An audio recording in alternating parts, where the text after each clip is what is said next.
The glass pitcher tilted, and dark coffee poured in a steaming arc directly onto Linda Parks's chest.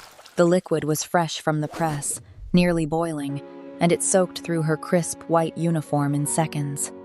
Her shriek shattered the refined atmosphere of the cafe, a raw sound of pure agony that made crystal glasses tremble on their tables.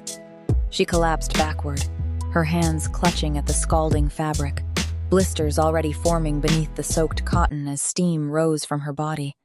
Alexander Wong's laughter echoed off the marble walls. He held his phone steady, making sure to capture every second of her suffering, his mouth stretched wide in genuine amusement. The gold watch on his wrist caught the chandelier light as he adjusted his angle for a better shot. That timepiece alone could have paid Linda's rent for 18 months. His crisp white dress shirt and black tie were immaculate, untouched, worth more than everything in her closet combined. "That's what you get for bringing me lukewarm water," he announced to his phone camera, his voice dripping with contempt. "Maybe poverty taught you nothing, but pain will." He circled her like she was part of a performance, filming her trembling form from multiple angles. This is what happens when the poor forget their place. The cafe became a tomb. Other servers pressed themselves against walls, their eyes fixed on the floor, knowing that defending Linda meant joining the unemployment line. The wealthy patrons suddenly found their phones fascinating, their meals requiring complete attention, their conversations impossible to pause. In this pristine corner of the financial district, Alexander Wong existed beyond consequences, the heir to Wong Industries' tech empire, a prince who'd never heard the word no in his entire 28 years of existence. But something changed in the shadows. In the corner booth, a figure in a charcoal three-piece suit lowered his teacup with measured precision. Each movement was controlled, economical, the kind of discipline that comes from years of commanding men in situations where hesitation means death. Yuk-suk's expression remained carved from stone, but beneath the table, his massive black Jindo rose to its feet. Phantom made no sound, no warning growl, but the dog's eyes locked onto Alexander with the kind of focus predators reserve for prey. The tattoo climbing Yuk-suk's neck seemed to pulse in the dim light, intricate designs that told stories of blood and territory to those who knew how to read them. His eyes narrowed, just slightly, but in that infinitesimal shift lay the promise of violence so absolute, so final, that seasoned men had begged for mercy at the mere threat of it. Yuk-suk had not intervened in civilian matters for 3 years. He'd made a promise to himself, to his organization, to walk the line between his world and theirs. But some things could not be ignored. Some cruelties demanded an answer. And Alexander Wong, smiling at his phone as a woman sobbed in pain at his feet, had just crossed a line drawn in blood.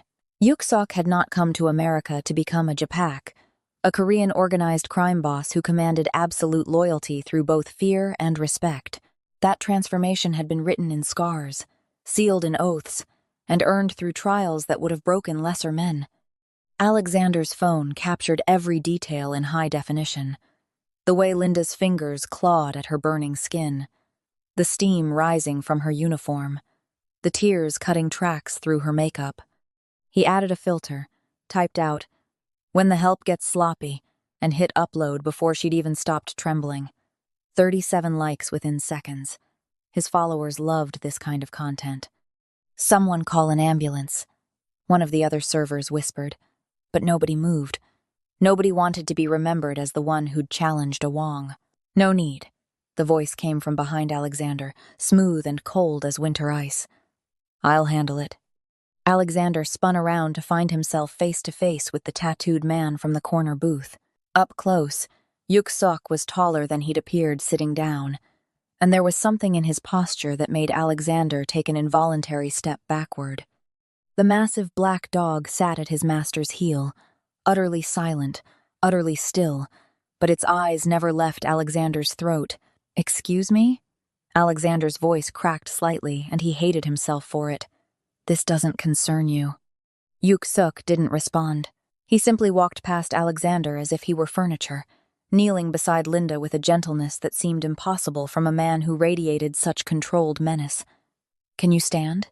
he asked her softly. Linda nodded, gasping through the pain. and Yuksok helped her to her feet with careful precision, making sure not to touch the burned areas. He removed his suit jacket and draped it over her shoulders, the expensive fabric immediately absorbing the coffee still dripping from her uniform. "Do you know who I am?" Alexander's voice rose, that familiar edge of entitled rage creeping in. "Do you have any idea what I could do to you?"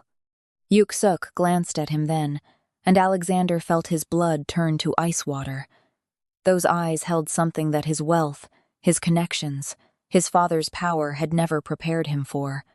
They held knowledge of darkness so profound that Alexander's threats sounded like a child's tantrum. "The ambulance will take 15 minutes in this traffic," Yuksok said, his attention already back on Linda. "My car is outside. We'll be at Mercy General in 7. He produced a black credit card from his pocket and handed it to the cafe manager, who'd finally emerged from his office. "Her medical expenses. All of them. Whatever isn't covered, call this number." He placed a business card beside the credit card. "Someone will handle it immediately." The manager's hands shook as he accepted both items. "Yes, sir. Of course, sir." "Wait just a fucking minute." Alexander started forward, but Phantom's low growl stopped him mid-step. It was the first sound the dog had made, and it promised violence so immediate and total that Alexander's body froze before his brain could process the threat. Yuksok guided Linda toward the exit, Phantom falling into step beside them, and the crowd parted like he carried divine authority. At the door, he paused and looked back at Alexander one final time. He didn't speak, didn't threaten, just looked. And Alexander felt something he'd never experienced before in his entire privileged existence: fear. By the time Alexander's hands stopped shaking enough to pull out his phone, Yuksok was gone. He called his head of security immediately. "Marcus, I need you at Café Lumière now. Some psycho with a neck tattoo just threatened me. Bring the team." Marcus arrived 12 minutes later with 4 ex-military contractors, men who'd worked close protection details for heads of state. They found Alexander pacing near the entrance, his earlier bravado replaced with genuine agitation. "Describe him," Marcus said, pulling out a tablet to take notes. "Korean, I think. Maybe late 30s. Charcoal suit, black shirt underneath, big tattoo crawling up his neck. Had this massive black dog with him, probably illegal to have in a restaurant, but nobody said anything. The psycho literally inserted himself into my business, acted like he owned the place." Marcus had spent 2 decades in private security, protecting high-value targets from threats most people never knew existed. He knew every major player in the city's underworld, their methods, their territories, their signatures, and what Alexander had just described made his blood run cold. Marcus had gone completely still, his face draining of color. Did he speak? Yeah. Some bullshit about paying medical bills. What did his voice sound like? Alexander blinked at the strange question. "I don't know. Calm? Quiet? Why does it matter?" Marcus exchanged glances with his team, and Alexander watched as 4 trained killers suddenly looked like they wanted to be anywhere else. "Mr. Wong, I need you to describe the dog again. Every detail. It was big, black, some kind of Asian breed. Scary as hell. Didn't make a sound until I got too close. Then it growled, and I swear to God I thought it was going to rip my throat out." "A Jindo," one of the other contractors whispered. "Black Jindo. Jesus Christ. Would someone tell me what the hell is going on?" Alexander's voice rose again, that imperious tone returning. "I'm paying you to protect me, not act like scared children." Marcus took a slow breath, choosing his words carefully. "Mr. Wong, the man you encountered, if he's who I think he is, you need to call your father immediately. And you need to understand something very clearly." He leaned in close, his voice dropping to barely above a whisper. "I'm very good at my job. I've protected diplomats in war zones, CEOs during hostile takeovers, witnesses against cartels. But if that man decides you're a problem that needs solving, there is nothing I or anyone else can do to stop him." "That's ridiculous. My father owns half this city." "Your father owns buildings and politicians," Marcus interrupted, something he'd never done before. "This man owns fear." "There's a difference." He pulled up a file on his tablet, showed Alexander a grainy photograph of a man in a dark suit, face partially obscured. Is this him? Alexander squinted at the image. Could be. Hard to tell. Then we need to leave. Now. Get you somewhere secure while I make calls. Marcus was already herding Alexander toward the armored SUV parked outside. I'm not running from some gangster with a neck tattoo. He's not a gangster, Mr. Wong. He's a Japak. Do you understand what that means? Marcus pulled open the SUV door with more force than necessary. It means he survived things that would have killed men like us 100 times over. It means he commands loyalty so absolute that people would die for him without hesitation. It means if he paid your medical bills, it wasn't kindness. It was a message. Alexander climbed into the vehicle, his earlier confidence crumbling. What kind of message? Marcus slammed the door and climbed into the front seat. That you're being watched, that he knows who you are, and that what you did today didn't go unnoticed. He started the engine. Your father needs to know about this. Tonight. But as they pulled away from the curb, none of them noticed the black sedan that slid into traffic 3 cars behind them, and none of them saw Phantom's dark eyes watching from the back seat as his master made a phone call in Korean, his voice still carrying that same unhurried calm. The hunt had begun. Mercy General's ICU wing was quiet at midnight. Yuk-suk walked through the corridors with the kind of confidence that made nurses assume he belonged there, that he was a doctor making late rounds or a consultant checking on a patient. Phantom waited in the car with one of his men, a small concession to hospital policy that Yuk-suk had made without argument. He found Linda's room at the end of the hall. Through the window, he could see her lying in the bed, her chest and hands wrapped in white bandages, an IV drip feeding pain medication into her arm. She was awake, staring at the ceiling with the hollow expression of someone whose world had just collapsed. Yuk-suk knocked softly before entering. Linda's head turned, and her eyes widened with recognition. You, she breathed. You're the man from the cafe. My name is Yuk-suk. He pulled a chair to her bedside, moving with that same careful deliberation. How are you feeling? Like someone poured boiling coffee on me. A weak attempt at humor, but her voice broke halfway through. The doctors say I'll have scars. 2nd and 3rd degree burns across my chest and hands. 6 weeks minimum recovery time, maybe more. Tears welled in her eyes. I can't afford 6 weeks off work. I can barely afford 6 days. Your medical expenses are covered, Yuk-suk said quietly. All of them, and there will be compensation for lost wages. You don't need to worry about money. Linda stared at him, confusion and suspicion warring on her face. Why? You don't even know me. Why would you do this? Because someone needed to. He leaned forward slightly. Tell me about Alexander Wong. Is today the first time he's hurt someone at that cafe? Linda's expression darkened. No. He comes in twice a week, always causes problems. Last month he grabbed Melissa, one of the other servers, told her she should be grateful for his attention. Week before that, he made racist comments to our busboy until the kid quit. Management knows, but they won't do anything.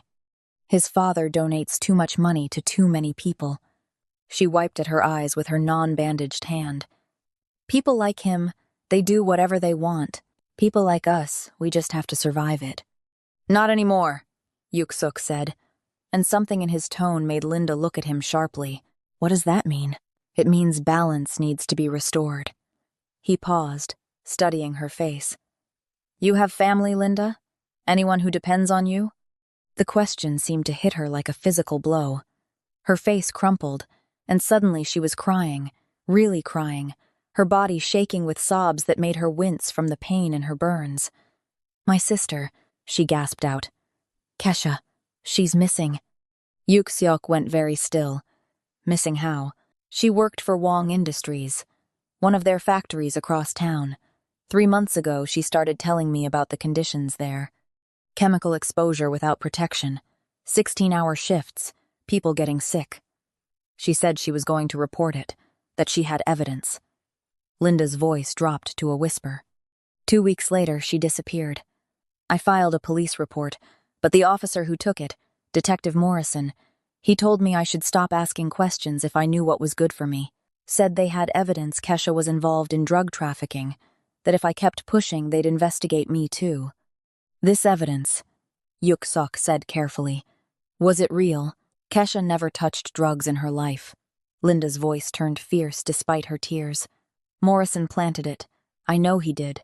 The same day I filed the report, I got a call from an unknown number. Man's voice told me Kesha was paying for her mistakes, and I should learn to keep my mouth shut if I wanted to avoid the same fate. She looked at Yuksok with desperate hope. You asked why I let Alexander do that to me today, why I didn't fight back. It's because I'm scared. I'm so scared that if I make trouble, I'll disappear too. Yuksok was quiet for a long moment, his expression unreadable. Then he reached into his pocket and pulled out a different business card, this one with just a phone number printed on it. If anything happens, if anyone threatens you, you call this number immediately. Someone will answer. Someone will come. I don't understand, Linda whispered. Who are you? Really? Someone who believes debts should be paid, Yuksok said, standing. And Alexander Wong just went into debt. He moved toward the door, then paused. Your sister, Kesha. What did she look like? 5'6", thin. She has this birthmark on her left wrist shaped like a crescent moon. Why? I'm going to find her, Yuksok said simply. And when I do, I'm going to make sure the people who took her understand what it means to steal from the wrong family. The rain started as Yuksok left the hospital, a cold drizzle that turned the city streets into black mirrors reflecting neon and streetlights. He made one phone call from the car, speaking in rapid Korean to someone who answered on the first ring. 2 hours later, he sat in a booth at a 24-hour diner in Chinatown across from a woman with sharp eyes and ink-stained fingers. Sarah Chen was an investigative journalist who'd built her career exposing corporate corruption, and she owed Yuksok a favor from 3 years ago when his organization had provided her with protection after a story had put a target on her back. You look like you're about to ruin someone's life, Sarah said, sipping black coffee. I love it. What do you have? Yuksok slid a USB drive across the table. Access codes to Wong Industries' private servers. Everything. Financial records, internal communications, factory safety reports. All of it. Sarah's eyes widened. How did you get these? Do you really want to know? Fair point. She pocketed the drive. What am I looking for specifically? A factory on the east side. Working conditions, chemical exposure, forced labor. And a missing woman named Kesha Parks who was going to blow the whistle before she disappeared. He pulled out his phone and showed her a photo Linda had texted him. Find out what happened to her. Find out who knew. Find out how deep the corruption goes. Sarah studied the image, her journalistic instincts clearly engaged. You know, if I publish this, it's going to cause an earthquake. Wong Industries has friends everywhere. That's the idea. And you want me to do this because people like Alexander Wong need to learn that money doesn't make them untouchable, Yuksok said quietly. And because you've never backed down from a story in your life. Sarah smiled, sharp and predatory. Damn right I haven't. She stood, tucking the USB drive into her jacket pocket. Give me 72 hours. I'll have something. Make it good, Yuksok said. Make it impossible to ignore. That's the only kind of story I write. She left the diner, and Yuksok sat alone in the booth, watching rain streak down the window. His phone buzzed with a text from one of his men. 3 words in Korean. We found it. The warehouse sat on the edge of the industrial district, a rusting hulk that officially belonged to a shell company 3 layers removed from Wong Industries. According to property records, it was supposed to be empty, awaiting demolition. According to Yuksok's intelligence network, it was very much in use. He approached at 3 a.m. with 5 of his men and Phantom, all of them dressed in black, faces covered. They moved through the shadows like smoke, years of practice making them nearly invisible. 2 guards at the front entrance, both armed but bored, scrolling through their phones instead of watching their perimeter. Amateur. Yuksok signaled, and his men moved. 15 seconds later, both guards were unconscious, zip-tied, and gagged in the weeds behind the building. No shots fired. No alarms raised. The warehouse door opened with a crowbar and careful pressure on the hinges to prevent squeaking. Inside, the space was divided by temporary walls into makeshift dormitories. Industrial lights hung from the ceiling, casting harsh shadows. And everywhere, people. Women mostly, a few men, all of them thin and exhausted-looking, sleeping on pallets or sitting against walls with the hollow-eyed stare of the defeated. Some bore visible bruises. Others had chemical burns on their hands and arms. They looked up as Yuxiok's team entered, and fear flooded their faces. "We're not here to hurt you," Yuxiok said in English, then repeated it in Spanish and Korean. "We're here to get you out." A woman near the back stood slowly, suspicion carved into every line of her body. "Who are you?" "Someone who was asked to find Kesha Parks." Yuxiok scanned the faces. "Is she here?" The woman's expression shifted, something like hope flickering to life. She turned and called toward one of the dormitory sections. "Kesha, someone's asking for you." A moment later, a thin black woman emerged from behind a partition, and Yuxiok saw the crescent-shaped birthmark on her left wrist. Linda's sister, alive. "Who wants to know?" Kesha's voice was hoarse, wary. "Your sister sent me."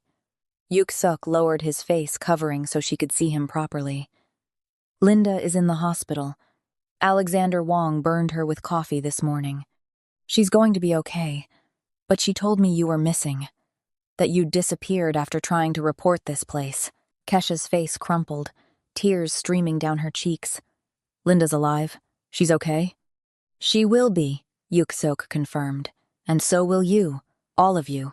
He raised his voice so everyone could hear. "Anyone who wants to leave, come with us now. We have vehicles waiting 2 blocks away. We'll take you somewhere safe, get you medical attention, help you contact your families." "The men who run this place," another woman spoke up, her accent thick with fear. "They'll find us. They'll kill us for leaving." "No," Yuxiok said, and Phantom growled softly beside him as if in agreement. "They won't, because after tonight, they're going to have much bigger problems than a group of missing workers." One of his men approached, speaking rapidly in Korean. "Boss, we found the office. Documents, ledgers, everything, and cameras. This whole place is wired for surveillance." A cold smile touched Yuxiok's lips. "Download everything, every file, every video. I want proof of who knew, who paid, who profited." He looked back at the assembled workers. "And I want these people's stories told.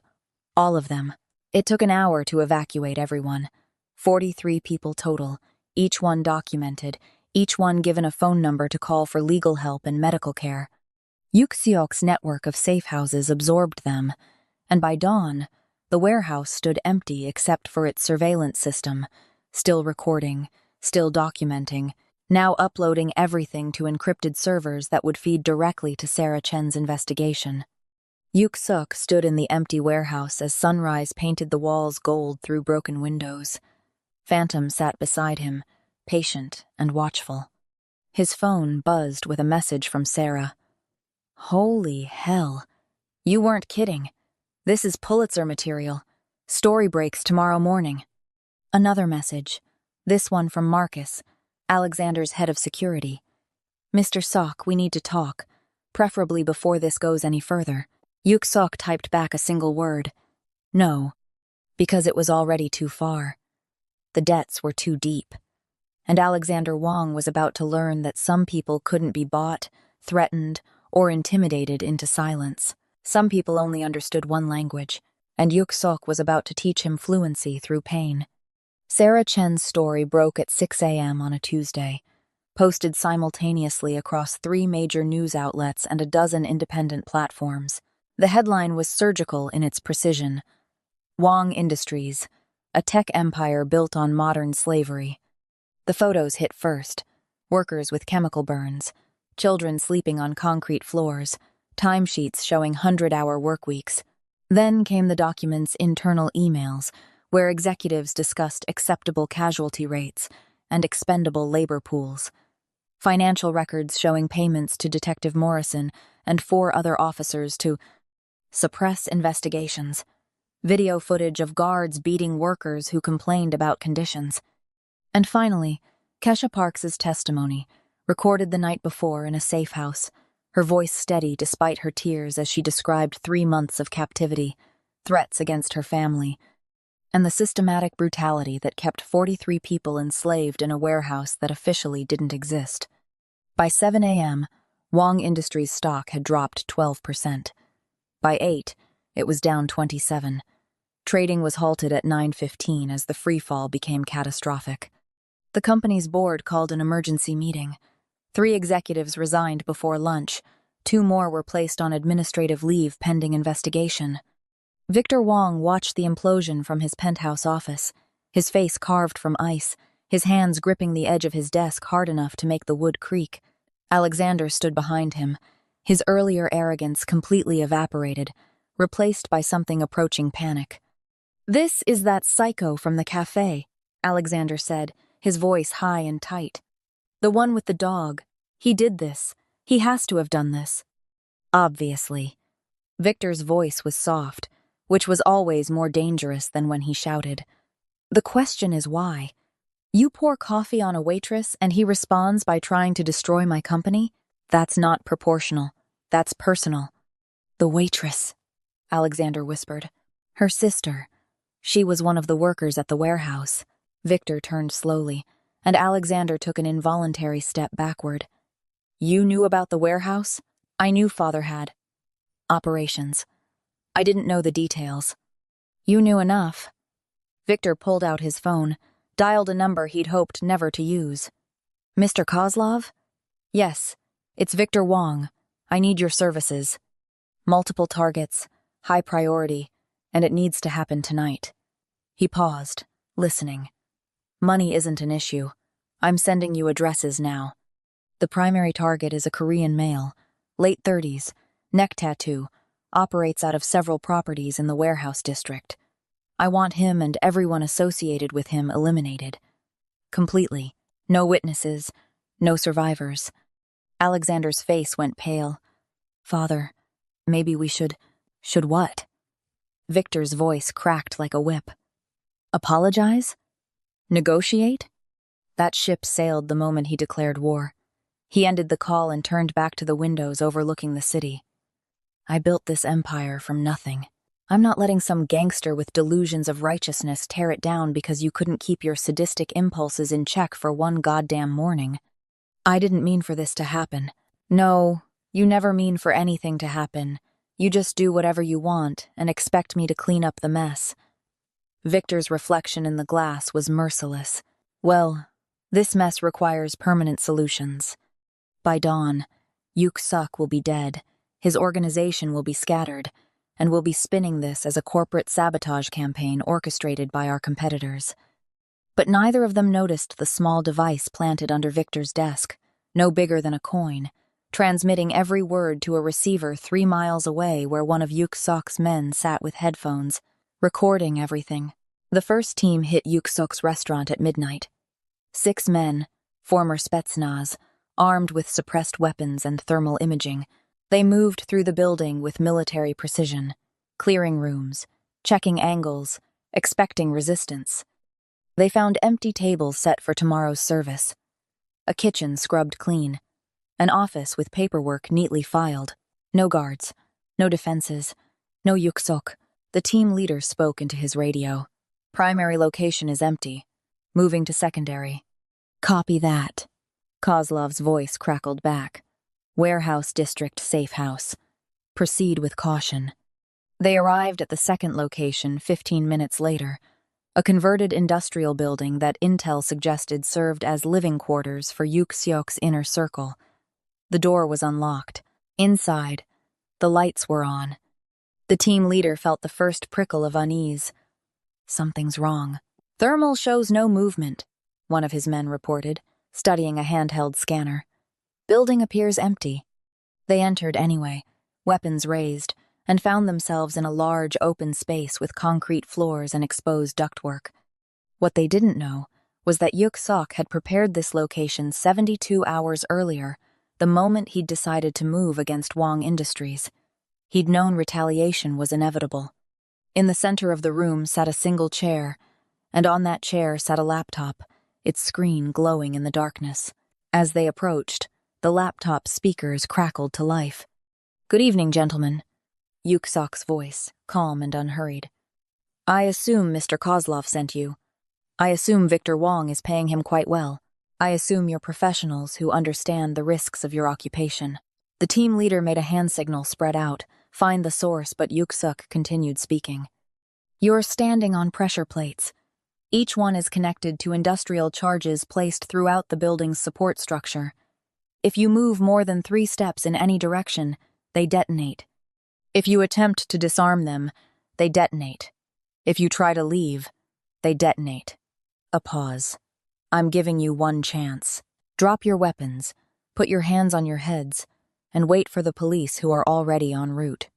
They'll find the evidence we've planted linking you to 17 unsolved murders across the eastern seaboard. You'll spend the rest of your lives in prison, but you'll spend them alive." "Bluff," one of the men muttered. "Has to be a bluff." The team leader looked down at the floor, then at his thermal scanner. He adjusted the settings, scanning for explosive materials, and his blood turned to ice. The entire building was wired, professionally, thoroughly. They were standing in a kill box. "The alternative," Yuksok's voice continued, "is you make a move and I detonate remotely. The explosion will be blamed on a gas leak. Your families will receive nothing because your identities will be impossible to verify from the remains. Choose quickly. The police arrive in 4 minutes." The team leader slowly lowered his weapon. "Stand down," he said quietly. "Hands up, all of you." Sirens wailed in the distance, growing closer.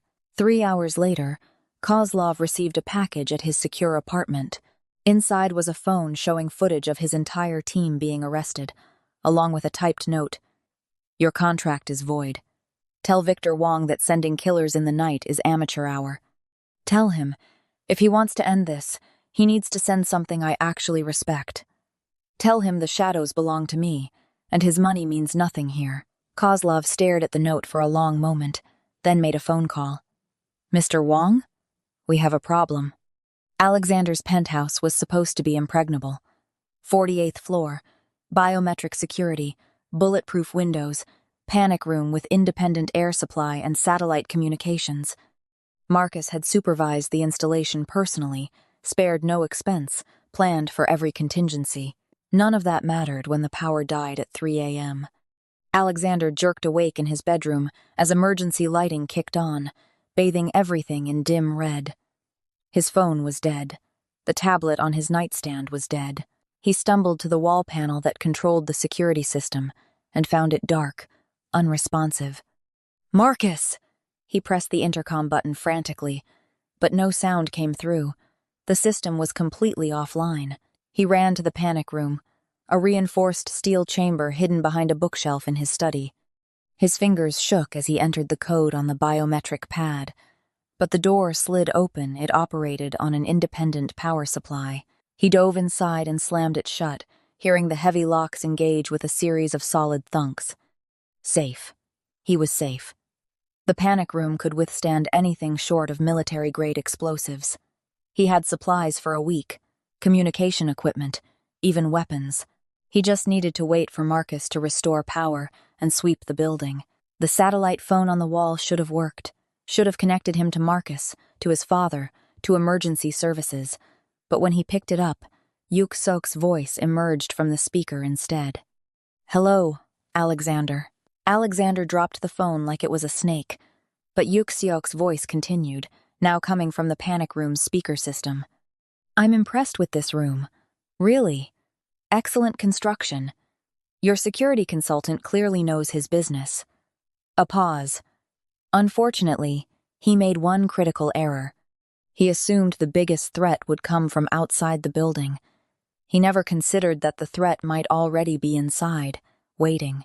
The lights in the panic room flickered, and Alexander saw his reflection in the polished steel walls, pale, terrified, trapped. "You can't get in," Alexander said, hating how his voice shook. "This room is built to withstand—" "I don't need to get in, Alexander. I need you to come out. Yuksok's voice remained perfectly calm, almost gentle. In approximately 90 seconds, the air circulation system in that room is going to start pumping in a colorless, odorless gas. It won't kill you. I need you alive. But it will make you very, very sleepy. You'll wake up about an hour later in a different location, and we're going to have a conversation about balance and consequences. You're lying. The panic room has independent air filtration, which was modified 3 days ago during routine maintenance. The company that serviced it doesn't actually exist. The technician's credentials were forged, and the man who performed the work is currently in my employ. A pause. I told you, Alexander. The shadows belong to me. Alexander's breath came in short, panicked gasps. He looked around the panic room wildly, searching for another option, another way out. The weapons locker, he could defend himself, could wait out whatever gas Yuksok was planning. But when he pulled open the drawer, he found it empty except for a single piece of paper with Korean characters he couldn't read. That says sleep well, Yuksok translated helpfully. You should sit down before the gas takes effect. Falling from a standing position could result in injury. Alexander's legs gave out, and he slumped against the wall. Not from the gas that hadn't started yet, but from pure terror. He was Victor Wong's son. He was untouchable. He was supposed to be safe. The air vents hissed softly, and a faint sweetness touched the back of his throat. No, he whispered. Please, no. See you soon, Alexander, Yuksok said. We have much to discuss. Darkness claimed him before he could respond. Alexander woke in a chair. Not tied, he could move his arms and legs freely, but when he tried to stand, his body didn't respond properly. The room around him was dimly lit, concrete walls, no windows.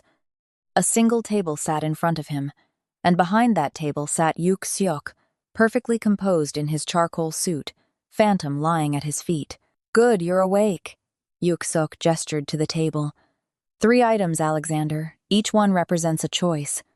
Alexander's vision swam, still fighting off the effects of the sedative. He forced himself to focus on the table. A gun, a USB drive, a legal document. The gun, Yuksok said quietly, is loaded with a single round. If you choose it, I'll leave this room and give you privacy to do what you think is appropriate. Your family's shame ends with you, and history might remember you as someone who at least had the courage to face consequences. Alexander stared at the weapon with mounting horror. The USB drive contains your full testimony about Wong Industries' operations, the forced labor, the corruption, the violence, everything you know, everything you've witnessed, everything you've participated in. If you choose it, you'll spend the next 72 hours with federal investigators, and then you'll spend the next decade in prison.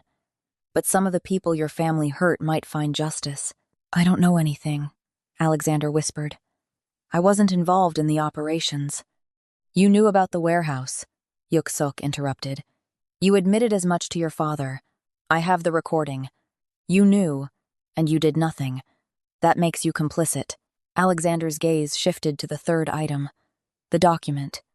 That, Yuksok said, is a complete surrender of your inheritance, your trust funds, your company shares everything. The money will be distributed to the workers your family exploited, to legal defense funds, to organizations that fight human trafficking. You'll also agree to permanent exile from the United States. You leave with nothing.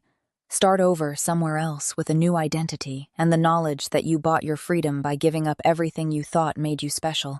That's not a choice, Alexander said, his voice cracking. That's just different versions of punishment. Yes, Yuksok agreed, because there is no version of this where you escape unpunished.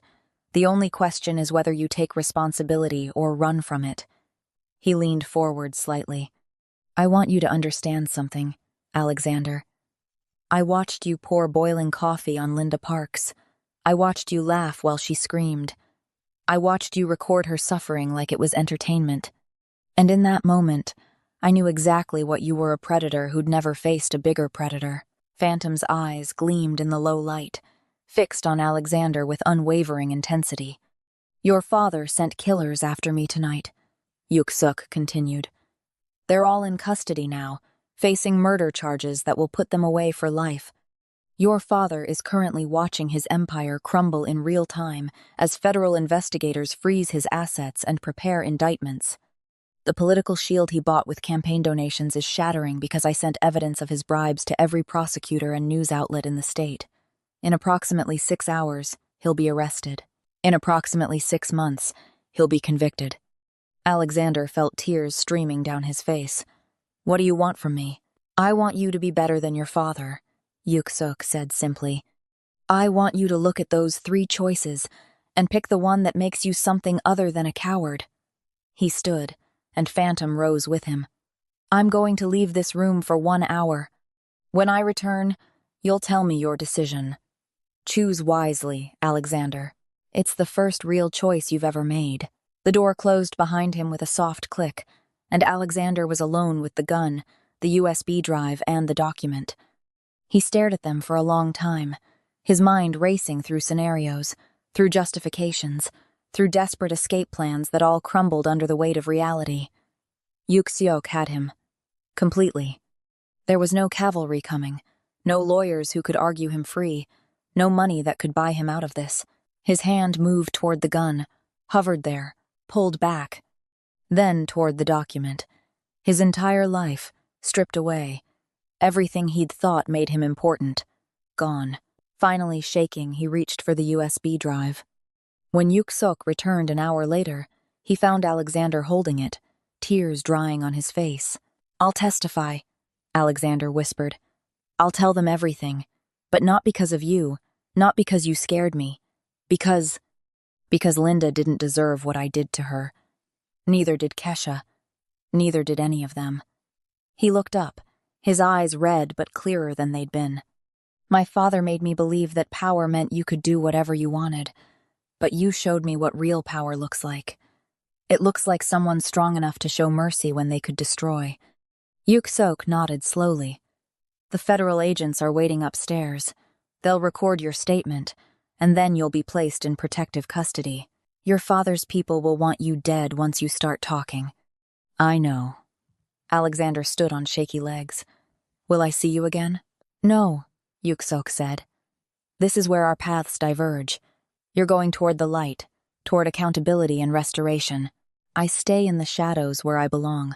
Thank you, Alexander said quietly, for giving me the choice, even if they were all terrible options. Sometimes, Yuksuk replied, terrible options are all we deserve. What matters is which one we pick. The news cycle exploded over the next 72 hours. Victor Wong arrested in his office, let out in handcuffs while cameras flashed. Alexander's testimony leaked to the press in carefully edited segments. Detective Morrison and 4 other officers indicted for corruption. Wong Industries filing for bankruptcy as lawsuits buried them. And through it all, Yuksuk remained invisible. A shadow that the media couldn't quite capture, a name whispered but never confirmed. 6 months later, Linda Parks stood in front of a newly renovated building in the industrial district. The same warehouse where her sister had been held captive, transformed into something entirely different. The sign above the entrance read, New Dawn Cooperative Worker Owned, Worker Operated. The burns on her chest had healed into scars that she no longer tried to hide. She'd testified at Victor Wong's trial, her words helping seal his conviction. She'd watched Alexander accept a plea deal that put him in prison for 8 years. She'd seen Detective Morrison sentenced to 15. But this was restoration. Kesha stood beside her, healthy again, her crescent moon birthmark visible on her wrist as she cut the ribbon with oversized scissors. 43 former captives had become founding members of the cooperative, joined by others who'd been exploited by Wong Industries over the years.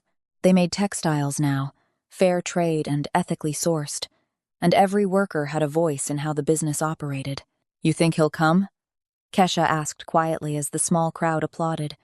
Linda scanned the gathering, looking for a man in a charcoal suit with a black dog at his heel. No, he doesn't want recognition. He just wanted balance.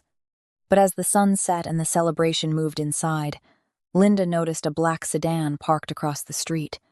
In the back seat, barely visible through tinted windows, sat Phantom. And though she couldn't see him clearly, she knew Yuksuk was there too, watching his work come to fruition. She raised her hand in a small wave, a gesture of gratitude that encompassed everything: the rescue, the justice, the second chance. The sedan's headlights flashed once in acknowledgement, and then it pulled away from the curb, disappearing into traffic like smoke dissipating in wind. Inside the cooperative, someone turned on music. People laughed and talked about the future, about expansion plans and new contracts and the radical idea that work could be dignified, that workers could have power, that the exploited could become the empowered. Linda smiled, feeling the weight of the past 6 months finally begin to lift. The scars would never fully fade, neither the physical ones on her skin nor the psychological ones in her memory. But scars were proof of survival. Scars meant you'd faced something terrible and come out the other side. And sometimes, if you were very lucky, you found someone willing to stand with you in the darkness until you could find your way back to the light. She looked at her sister, at the cooperative they'd built from the ashes of their suffering, at the future that had seemed impossible 6 months ago when a billionaire's son had poured coffee on her chest and laughed. Balance, she thought. Balance had been restored. And somewhere in the city, a Korean man with a neck tattoo and a black dog settled into a booth at a quiet restaurant, ordered tea, and allowed himself a rare moment of satisfaction before turning his attention to the next person who needed justice, the next wrong that needed righting, the next balance that needed restoring. The shadows, after all, were patient, and Yuk-suk had all the time in the world. Can Linda Parks truly forgive the scars that Alexander Wong burned into her skin? And what ultimate price will Victor Wong pay for building an empire on the suffering of the innocent? Smash that subscribe button and turn on notifications because you do not want to miss what happens next.